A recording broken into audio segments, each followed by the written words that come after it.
eh, Bang Refli, ya kan? Jangan tertipu penggiringan opini dari lembaga survei. Jaga KPU 24 Juli. Maka Anies insya Allah menjadi pemimpin di Indonesia 2024. Salam dari Sumut. Jadi ada kesan, saya langsung ada kesan begini. Walaupun gak enak ngomongnya ya. Ada kesan survei ini memenangkan Ganjar. Survei ini. Maka RH Channel yang ternyata banyak yang pro Anies. Kenapa saya tanya pro Anies? Ya setelah saya polling begini, rata-rata pro Anies semua. Pokoknya Anies mau dihadapkan sama siapapun menang dia pasti. Dia cenderung nggak percaya. Nah, coba Kang Asep bisa jelaskan fenomena ini dan apa saja yang mau dijelaskan biar ada pencerahan dari masyarakat. Jadi kalau kepentingan di dalam kegiatan teknis riset atau survei itu tidak peduli siapa yang elektabilitasnya nomor 1, nomor 2, nomor 3, siapa yang menang, siapa yang kalah, ya itu dulu. Karena kita dalam kegiatan riset atau survei itu menjunjung tinggi jangan terlalu jauh, Kang. Nah, dekatin Kang. Nah, nanti nggak jelas suaranya, ya dekatin. Menjunjung tinggi objektivitas gitu kan. Nah, di dalam integritas survei itu ada dua hal penting sebenarnya yang perlu jadi konsentrasi kita adalah metode dan non metode. Nah, metode ini lebih cenderung kepada perumusan sampling, desain sampling. Tadi kan sempat ada yang nanya juga, kenapa 1.200 responden?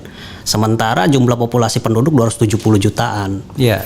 Jadi kita dalam sampling itu tidak bicara proporsi, tidak bicara rasio. Jadi tidak bicara 1.200 dibagi dengan 270 juta berapa persennya saja, tidak bicara seperti itu kalau ilmu statistik sampling itu. Jadi itu perumusan desain sampling itu berdasarkan margin of error pada tingkat kepercayaan tertentu. Jadi bicaranya seperti itu. Kalau di kegiatan survei nasional dan survei nasional di 34 provinsi 1.200 responden itu margin of error itu 2,83% pada tingkat kepercayaan 95%. Itu kalau di teori sebaran normal statistik itu bisa diuji gitu. Jadi disinilah penerapan ilmu statistik di dalam kegiatan survei. Jadi memang pollster, para lembaga survei ini juga harus kuat soal itu. Makanya di Persepi itu sendiri syarat minimal mendirikan lembaga survei kan harus ada statistisian. Kalau enggak diakui itu sama Persepi. Kira-kira begitu. Oke, pertanyaan saya adalah ada nggak lembaga survei ya yang dia berdiri tapi nggak ada ahli statistiknya? Semestinya tidak ada, tapi walaupun ada itu berdiri sendiri di luar Persepi mungkin saja ada gitu. Tetapi kalau bicaranya ruang lingkup mana dulu terstandarisasi ya tidak ada. Karena memang persyaratan gabung di Persepi contohnya harus ada statistisian, ijazah orang statistiknya yang dijadikan persyaratan gitu kan. Jadi sebenarnya statistisian itu dapurnya sebenarnya ya. Iya itu. Tapi yang ngetopnya, yang cuap-cuapnya itu. Ya, itu. Padahal mereka bukan statistisian, mereka statistisian di dalam riset lah, dalam kegiatan survei itu adalah koki dalam restoran lah. Karena saya lihat tidak ada mereka yang ahli ilmu statistik.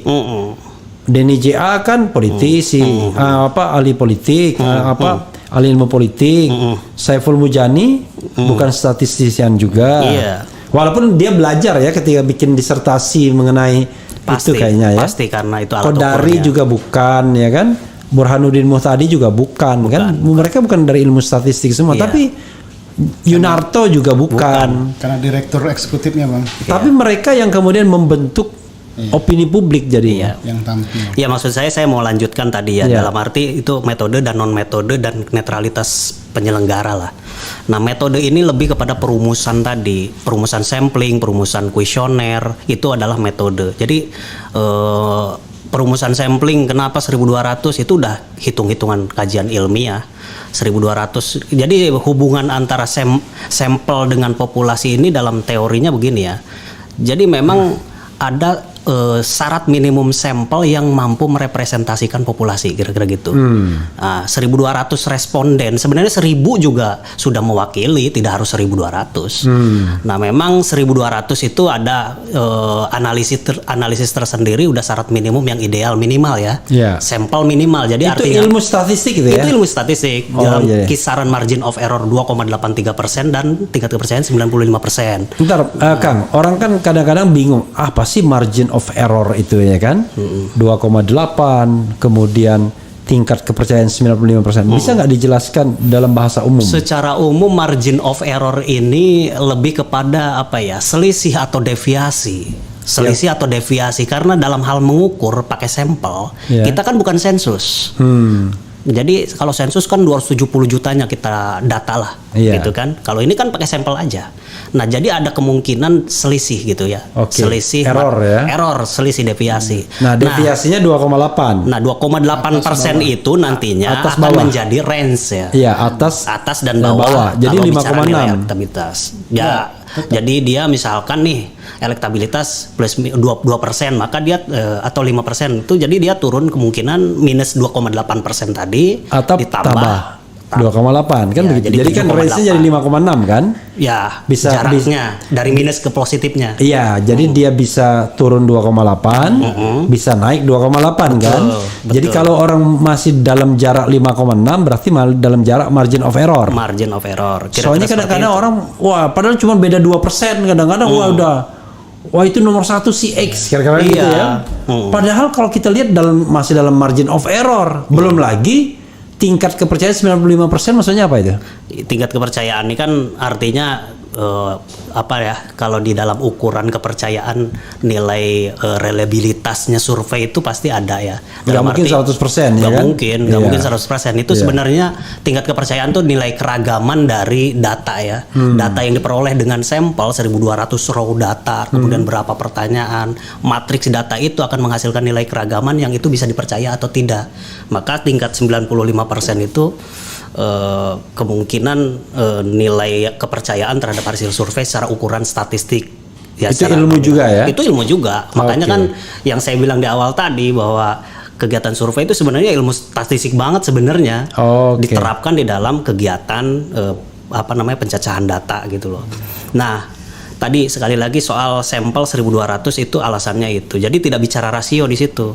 Nah, kemudian saya mau katakan begini, hubungan sampel dengan populasi itu, jadi ada sampel minimum dan semakin banyak sampel tentu menekan margin of error semakin kecil. Tetapi ada titik di mana semakin tinggi sampel itu tidak efektif. Tidak efektif gitu ya. Biaya. Dan nah ini saya belum bicara non metode. Iya. Tadi metode doang ya. Nah, kalau bicara non metode tentu kita juga pertimbangan soal waktunya, soal biayanya, soal pengawasan SDM, termasuk kualitas SDM yang tersedia gitu loh.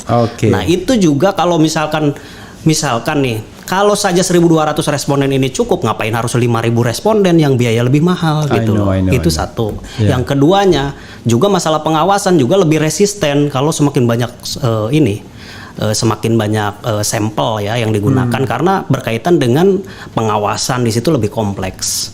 Nah, artinya sampel minimum ini berpengaruh terhadap dua hal itu, metode dan non metodenya. Tentu metode dengan non metode itu juga bukan hanya satu-satunya faktor yang yang berpengaruh terhadap integritas hasil survei atau lembaga survei, tapi netralitas lembaga atau penyelenggara juga sangat berperan. Nah, jadi saya mau katakan di sini 3 hal deh. Yang pertama metode, yang keduanya non metode, yang ketiganya adalah netralitas dari penyelenggara survei.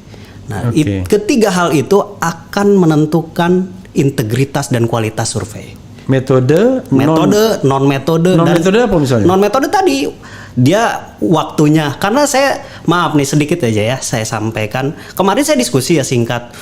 Ada sebuah lembaga survei dalam tanda kutip ya, menurut saya sih ya, curiga juga ini orang ya, abal-abal juga. Dalam arti dia survei cuma 2 hari dengan 800 responden di tingkat provinsi, itu kan gak masuk akal. Ini kan bicara masalah waktu. Non metode ya. Iya, terus biayanya juga cuma 35 juta. Saya tidak standar itu menurut saya gitu loh. Nah, itu saya pikir dari situ aja saya bisa menganalisis ini benar nggak sebenarnya surveinya? Saya tanya lebih breakdown lebih dalam. Apakah benar itu survei barangkali omnibus survei yang kiranya gabungan gitu? Iya, numpang gitu. Iya. Ternyata bukan juga. Survei secara tatap muka di tingkat provinsi yang banyak kabupaten yang berjarak 35 juta waktu 2 hari. Menurut saya logikanya gimana? Saya penasaran di situ, saya kerucutin, akhirnya jadi perdebatan tuh sama dia tuh. Saya ngerasa bahwa nggak benar ini survei. Oke. Gitu loh. Waduh, banyak sekali sebenarnya aspek yang bisa kita mau tanyakan ya.